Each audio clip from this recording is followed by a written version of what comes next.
ప్రియమైన సహోదరి సహోదరుడా, ప్రభువైన యేసుక్రీస్తు వారి నామం పేరిట మీ అందరికీ శుభవందనాలు.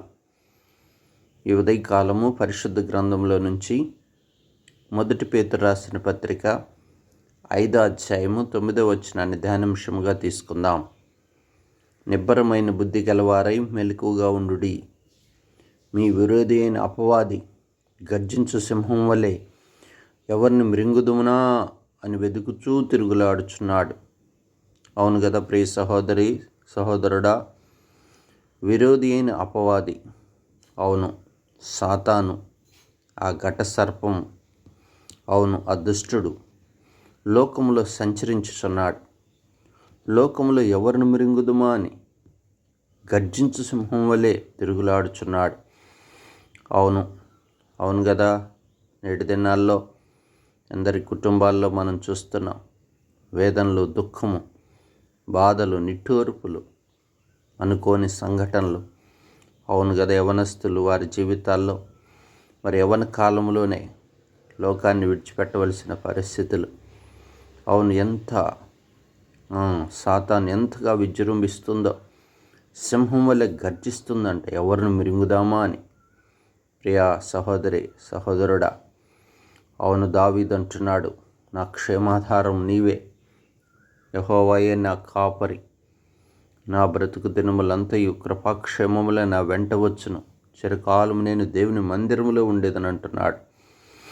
అవును కదా, ఈ దినాల్లో దుష్టుడు ఎంతగానో విజృంభిస్తున్న దినాలు. ప్రియా సహోదరి సహోదరుడా, యోబు ఆ దినాల్లో అరుణోదయంనే లేచి తన యవ్వనకాల బిడ్డల కొరకై బలిపీఠమును గట్టి ప్రార్థించినట్లుగా చూస్తున్నాం.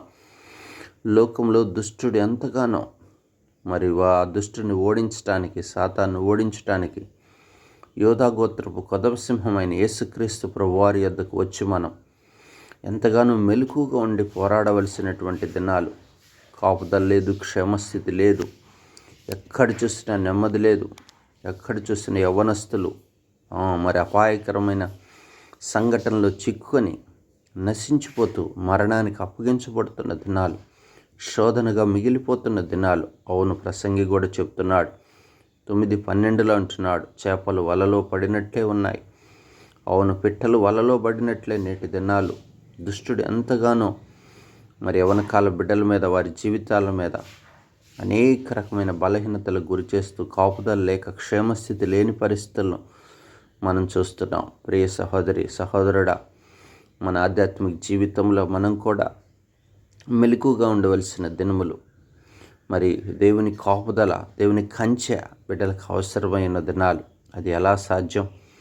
ప్రార్థన అనే మెలకు ద్వారా మాత్రమే. అందుకే దేవుని వాక్యంలో చెప్తాడు, అవును నీ పసిబిడ్డల ప్రాణం కొరకాయి ఉదయమునే లేచి మెలకుగా ఉండి ప్రార్థించమని విలాప వాక్యంలో సెలవిస్తున్నాడు.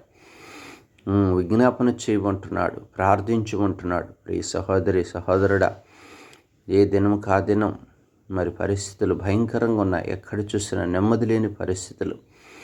అయా ఆత్మీయ బిడ్డలమైన మనం మన కుటుంబాల్లో మన బిడ్డల క్షేమం కొరకై ప్రార్థించేవారముగా, వారి చుట్టూ దేవుని దూత కాపుదల కంచివేయబడే స్థితులు ఉండేటట్లుగా ప్రార్థన కంచి ద్వారా వారికి క్షేమాన్ని, కృపను కలుగజేసేవారముగా మనం ఉండగలుగుతున్నామా?